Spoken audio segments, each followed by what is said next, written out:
યુદ્ધ શરૂ થઈ ગયું છે અને હવે તો કદાચ બધા ત્રીજા વિશ્વયુદ્ધની વાતો કરે છે. તો આવી ઘણી બધી વાતો છે. કોઈ વસ્તુ સસ્તી મળતી હોય ત્યારે તમે એને લેવા જવાનું હોય કે બહુ એ જ વસ્તુ તમને મોંઘી મળે ત્યારે તમે લેવા જાઓ.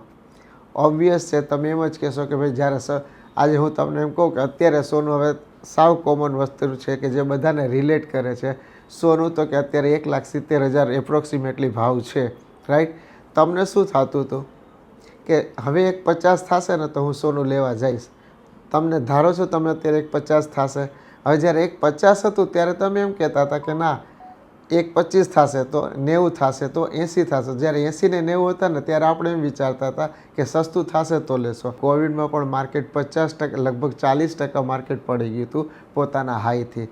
પણ તમે જ્યારે હિસ્ટ્રી અને છણાવટ તમે કરશો, તમે ક્યાંય પણ તમે જોશો કે જ્યારે માર્કેટ પડ્યું છે ને ત્યારે વિધિન 3-6 વધુ છે ને 6 થી 9 મહિનામાં માર્કેટ વળી રિકવર થઈ ગયું છે. કાંઈ નથી તો આરામથી બેસો. ઇન્વેસ્ટ નથી કરવું, ન કરો. તમને એમ લાગે કે મારે એસઆઈપી ચાલુ છે તો એસઆઈપી 1 વર્ષ માટે તમે એસઆઈપી વધારી દો. જો લમસમ છે એમાઉન્ટ તો તમે 3-4 કટકે 4-5 કટકે 3 થી 4 મહિના 5 મહિનામાં તમે એને ઇન્વેસ્ટ કરી દો તો તમને સારામાં સારું રિટર્ન મળશે.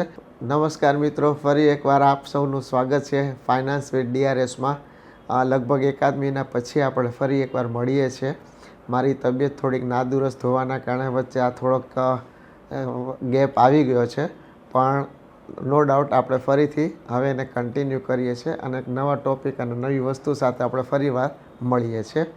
હવે આ વખતનો ટૉપિક કહું કે એક ચર્ચાનો વિષય કહું તો કે અત્યારે ઘણા મને બધા ફોન આવ્યા કે માર્કેટ પડે છે, હવે માર્કેટનું શું થશે. છેલ્લા 1-1.5 વર્ષથી ખરેખર માર્કેટ ચાલ્યું પણ નથી અને ફરી નવેસરથી યુદ્ધ શરૂ થઈ ગયું છે. એટલે વળી એમ લાગે છે કે આ વર્ષ 2 વર્ષ 3 વર્ષ આપણને કાંઈ પૈસા મળશે નહીં, રિટર્ન આપણને નહીં મળે.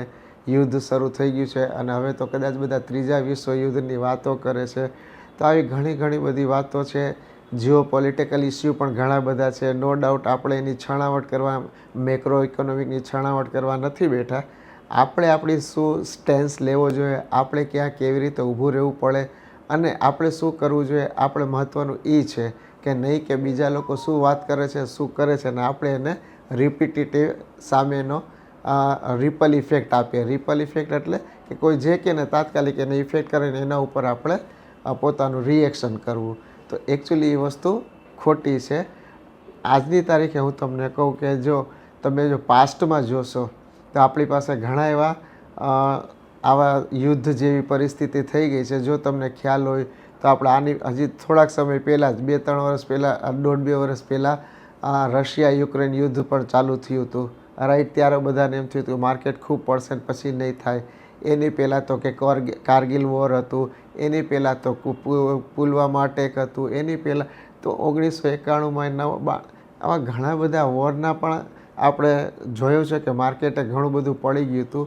અને વચ્ચે આપણે સૌથી હાઈએસ્ટ ફોલ જોયો તો કોવિડમાં પણ.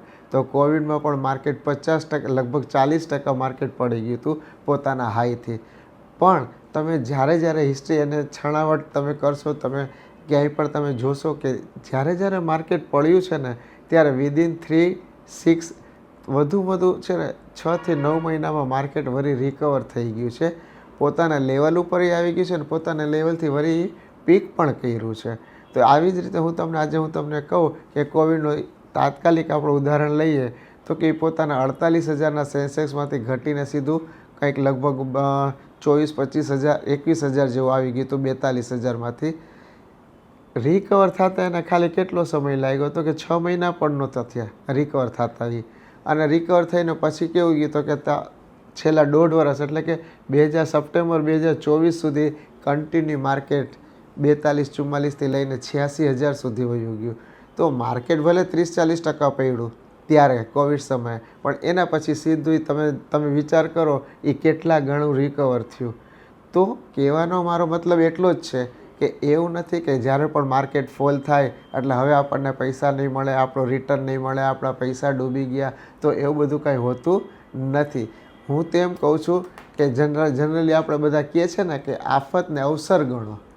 તો તમારા માટે આપણે તમે એમ સમજી લ્યો કે જેણે ઇન્વેસ્ટમેન્ટ નહોતું કર્યું, જે ઇન્વેસ્ટમેન્ટ કરવામાં વાર કરતા હતા અથવા થોડું ડીલે કરતા હતા કે માર્કેટ અપ છે, અથવા છેલ્લા 1-1.5 વર્ષથી તો બધા એમ કહે છે કે માર્કેટ ખૂબ ડાઉન થઈ ગયું છે, હજી પડશે, કોકે ઇન્વેસ્ટમેન્ટ નથી કર્યું, કે માર્કેટમાં થોડીક સારી મૂવમેન્ટ, પોઝિટિવ ન્યૂઝ આવે તો આપણે ચાલુ કરશું. તો આનો મારા પાસે તમને પાસે એક જ સવાલ છે, કોઈ વસ્તુ સસ્તી મળતી હોય ત્યારે તમે એને લેવા જવાનું હોય કે બહુ એ જ વસ્તુ તમને મોંઘી મળે ત્યારે તમે લેવા જાઓ? ઓબ્વિયસ છે, તમે એમ જ કહેશો કે ભાઈ જ્યારે આજે હું તમને એમ કહું કે અત્યારે સોનું હવે સાવ કોમન વસ્તુ છે કે જે બધાને રિલેટ કરે છે. સોનું તો કે અત્યારે 1,70,000 એપ્રોક્સિમેટલી ભાવ છે, રાઈટ?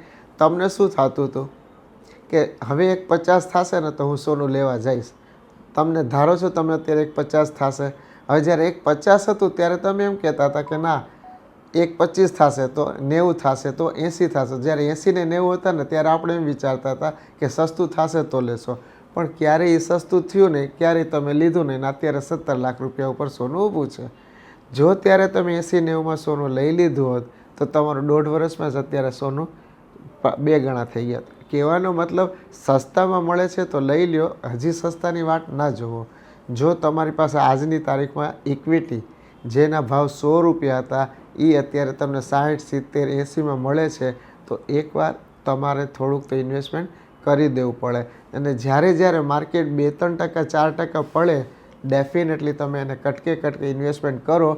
તો જેમ કે છે ને કે અમારે આમાં એક સારી એક વાત થાય કે જો લીલાનો આનંદ માણવો હોય ને તો લાલમાં તમારે ઇન્વેસ્ટ કરવું પડે. એટલે કે લાલ માર્કેટ જ્યારે નીચે પડે ને તમે ઇન્વેસ્ટમેન્ટ કરશો અને જ્યારે માર્કેટ ગ્રીન એટલે કે લીલો થાય પછી જે એનો તમને લાભ મળે એ એટલો સરસ મળશે ને ત્યારે તમને એમ થશે કે ત્યારે મેં વધારે કેમ ન રોકી લીધા.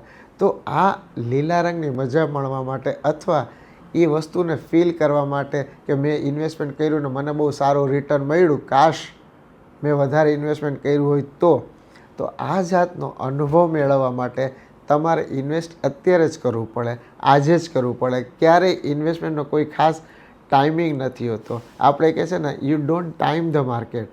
જો તમે ટાઈમિંગ માર્કેટને કરવા જશો તો ક્યારેય તમને પૈસા મળશે નહીં. અને અત્યારે તો ખેર ઓલરેડી અવસર જ છે, તો જરાય યુદ્ધની ચિંતા ન કરો. એ લોકો એની રીતે લડતા રહેશે. આપણે શું કરવાનું, આપણને અહીંયા મોકો મળ્યો છે ઇન્વેસ્ટમેન્ટ કરવાનો. જો તમારી પાસે ફંડ હોય, તમને એમ લાગે કે મારે એસઆઈપી ચાલુ છે તો એસઆઈપી 1 વર્ષ માટે તમે એસઆઈપી વધારી દો. જો લમસમ છે એમાઉન્ટ તો તમે 3-4 કટકે, 4-5 કટકે 3 થી 4 મહિના, 5 મહિનામાં તમે એને ઇન્વેસ્ટ કરી દો તો તમને સારામાં સારું રિટર્ન મળશે. તો એ જ હું તમને ફરીથી કહેવા માગું છું કે આ આફતને તમે અવસર ગણો અને તમે ઇન્વેસ્ટમેન્ટ કરો, નહીં કે કોઈ જાતનું પેનિક કરો. ટીવી જોવો, રીલ્સ જોવો, ન્યૂઝ જોવો, પણ એને પોતાના માઇન્ડ ઉપર ઇફેક્ટ આવે એવું કાંઈ કામ ન કરો. તમારા પોર્ટફોલિયોને તમે જેમ છે એમ રહેવા દો. કાંઈ નથી તો આરામથી બેસો. ઇન્વેસ્ટ નથી કરવું ન કરો, પણ આ તમારા એક્ઝિસ્ટિંગ પોર્ટફોલિયોમાં તમે એવું કાંઈ ન કરો કે તમે નીકળીને બીજી જગ્યાએ જાઓ અથવા આખો પોર્ટફોલિયો ચેન્જ કરો. નો ડાઉટ થોડુંક નાનું મોટું રિબેલેન્સિંગ કરવાનું હોય કે ચાલો બહુ કાંઈ નહોતું ચાલતું ને અત્યારે ટાઈમ છે તો તમે એને રીસફલ થોડું ઘણું કરી શકો. That's all. અધરવાઇઝ આફતને અવસર સમજી ઇન્વેસ્ટ કરો અને પછી સરસ મજાનો રિટર્નની અપેક્ષા સાથે મોજ કરો તો આવતા સમય તમને બહુ સારું રિટર્ન મળશે. તો મારી બધાને એક જ તમને કહીશ કે આફતને અવસર સમજી ફરીથી એકવાર ઇન્વેસ્ટ કરો. Equity is the best forever. આપણે કહે છે ને east or west, equity is best, right? તો હું તમને એમ કહેવા માગું છું કે તમે આને અવસર ગણી તમે કન્ટિન્યુ આમાં રહ્યો. That's all for from my side today. અને keep invest continue and stay with your portfolio. Don't panic. Thank you. ખૂબ ખૂબ આભાર.